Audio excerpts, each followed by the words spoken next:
In general, most men inevitably have an individual conception of their Lord, which they ascribe to him and which they seek him.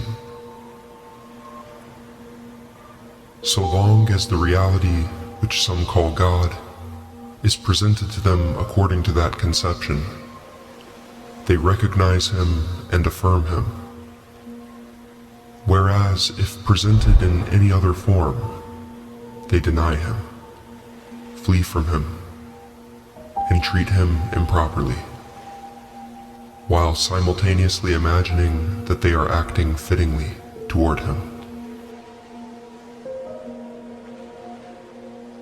One who believes in the conventional way believes only in a deity he has created himself, since a deity in beliefs is a mental construction. They see only themselves and their own constructions within themselves. Consider this matter. As men know God in this world, so they will see him on the day of resurrection. The reason for which I have informed you of these details. So beware, lest you restrict yourself to a particular spiritual practice, and so deny all the other practices, for you would forfeit much good. Indeed, you would forfeit the true knowledge of what the reality is. Therefore, be completely and utterly receptive to all doctrinal forms, for God Most High is too all-embracing and great to be confined in one creed rather than another. For he has said in the Quran, "Wheresoever you turn, there is the face of God," without mentioning any particular direction. He states that there is the face of God, the face of a thing being its reality. By this saying, he intends to keep the hearts of the Gnostics alert, lest the transient things of this world deflect them from the constant reflection on this truth.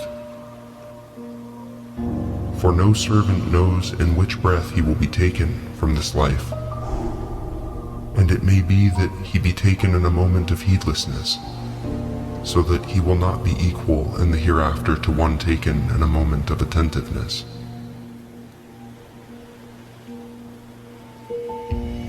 The perfect servant, despite his knowledge of this truth concerning God's omnipresence, nevertheless maintains himself in his outer and limited form, in constant prayer, his face turned towards the sacred mosque, believing God to be in that direction when he prays. The sacred mosque is, in truth, representative of a facet of the reality, as in the verse, "Wheresoever you turn, there is the face of God." And in facing it, one is face to face with God in it.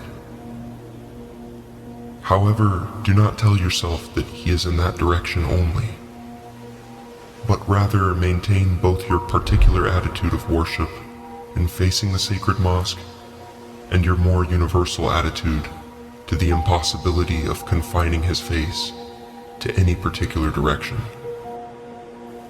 it being merely one of the many points towards which men turn to him. God has made it clear that he is in every direction turned to, each of which represents a particular doctrinal perspective regarding him. All are in some sense right in their approach. Everyone who is right receives his reward. Everyone who receives his reward is blessed.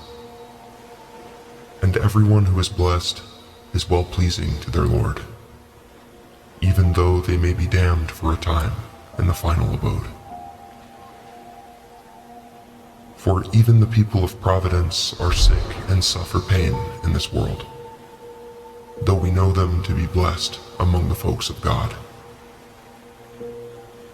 Therefore, There are those servants of God who are afflicted with suffering in the afterlife, in the place called hell. Despite this, those who possess knowledge and have spiritual insight into what really is do not deny that they will enjoy their own delight in that place, whether by a relief from the pain they suffer, which will be their delight, or perhaps a separate delight, similar to that enjoyed by the people of paradise. But God knows best.